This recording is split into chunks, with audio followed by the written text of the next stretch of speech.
teman-teman, kenali nama saya Anissa Mutiara Budiman, program studi pendidikan guru sekolah dasar Fakultas Pendidikan Ilmu dan Keguruan Universitas Garut pada mata kuliah Pendidikan IPS.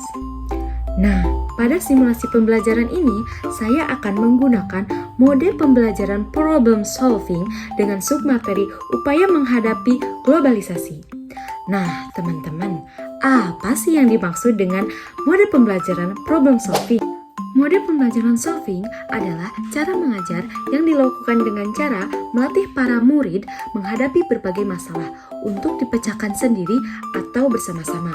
Setelah kita mengetahui apa itu pengertian mode pembelajaran problem solving, selanjutnya kita harus mengetahui juga bagaimana langkah-langkah dan tahapan dalam melakukan pembelajaran problem solving. Dalam model pembelajaran problem solving, terdapat 7 langkah atau tahapan yang dapat dilakukan. Yang pertama adalah tahapan I can, yaitu saya mampu atau bisa, di mana tahapan ini adalah tahapan membangkitkan motivasi dan membangun serta menumbuhkan keyakinan diri siswa. Selanjutnya adalah define atau mendefinisikan siswa membuat daftar hal yang diketahui maupun yang tidak diketahui, menggunakan gambar grafis untuk memperjelas suatu permasalahan. Selanjutnya adalah explore atau mengeksplorasi, yaitu adalah tahapan merangsang siswa untuk mengajukan pertanyaan-pertanyaan dan membimbing serta menganalisis dimensi-dimensi permasalahan yang dihadapi. Yang keempat adalah plan atau merencanakan, di mana tahapan ini adalah tahapan mengembangkan cara atau pola berpikir logis siswa untuk menganalisis suatu masalah dan menggunakan ploket untuk mengembangkan permasalahan yang dihadapi. Selanjutnya adalah do it atau mengerjakan, yaitu dengan cara membimbing siswa secara sistematis untuk memperkirakan jawaban yang mana sih yang mungkin dapat dilakukan untuk memecahkan masalah. Selanjutnya adalah check atau mengkoreksi kembali, yakni adalah membimbing siswa atau mengecek kembali jawaban yang dibuat. Yang terakhir adalah generals atau generalisasi, yakni tugas tahapan ini adalah membimbing siswa untuk mengajukan beberapa pertanyaan tentang suatu permasalahan. Lalu, apa sih kelebihan mode pembelajaran problem solving jika dibandingkan dengan model-model yang lainnya? Kelebihan mode problem solving adalah diharapkan siswa dapat lebih fleksibel dalam menghadapi suatu masalah kehidupan baik secara individu maupun kelompok. Selain itu, dalam aktivitasnya, pembelajaran mode problem solving dapat memancing daya pikir siswa sehingga peserta didik dapat lebih efektif dan lebih luas serta berpikir kritis tentang suatu masalah sehingga mereka dapat memberi alternatif, solusi dan menghadapi permasalahan tersebut. Setelah teman-teman mengetahui pengertian langkah-langkah dan kelebihan dari model pembelajaran problem solving, selanjutnya pengimplementasian model pembelajaran problem solving ke dalam suatu pembelajaran. Namun, terlebih dahulu teman-teman harus mengetahui bahwasannya dalam suatu kegiatan pembelajaran terdapat 3 tahap. Yang pertama adalah tahapan pendahuluan atau pembukaan. Yang kedua adalah tahapan inti. Yang ketiga adalah tahapan penutup. Nah, pada tahapan pendahuluan, biasanya guru terlebih dahulu menyiapkan siswa baik secara psikis maupun psikisnya. Guru menyuruh siswa untuk berdoa dan merapikan diri sebelum melakukan kegiatan pembelajaran. Selanjutnya, masih kegiatan pendahuluan. Guru biasanya memberikan refleksi atau motivasi kepada siswa yang terkait dengan materi yang akan diajarkan serta diselesaikan dengan jenjang peserta didik.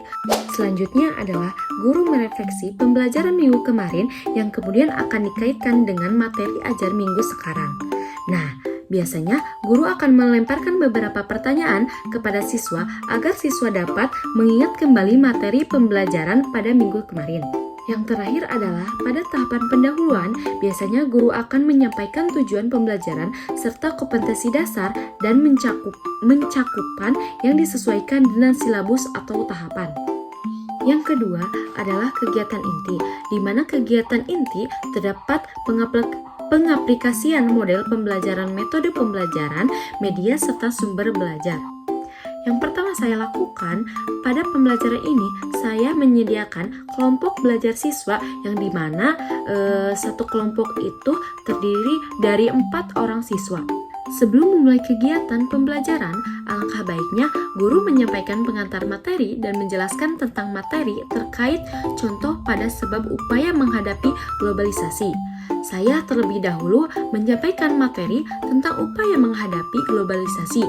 Contohnya, apa saja upaya yang dapat dilakukan dalam menghadapi globalisasi. Selanjutnya, siswa diberi tugas untuk mengamati video mengenai tentang masalah kenakalan remaja. Siswa juga diberi kesempatan untuk berkomentar mengenai video tersebut.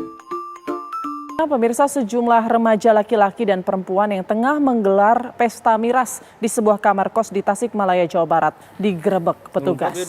Para remaja ini menggelar pesta miras di sebuah kos yang berada di Jalan Padasuka, Kecamatan Tawang, Kota Tasikmalaya.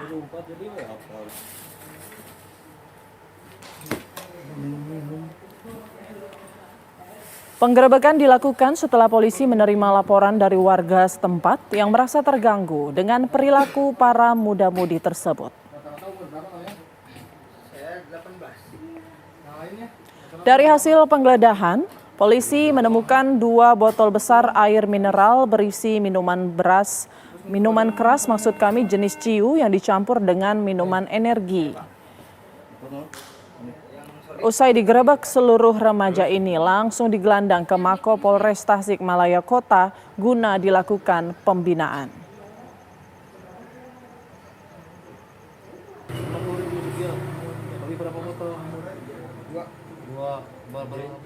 Nah, setelah itu saya akan menstimulus siswa dan menanyakan kepada siswa, anak-anak, apakah video tersebut salah satu dampak dari globalisasi?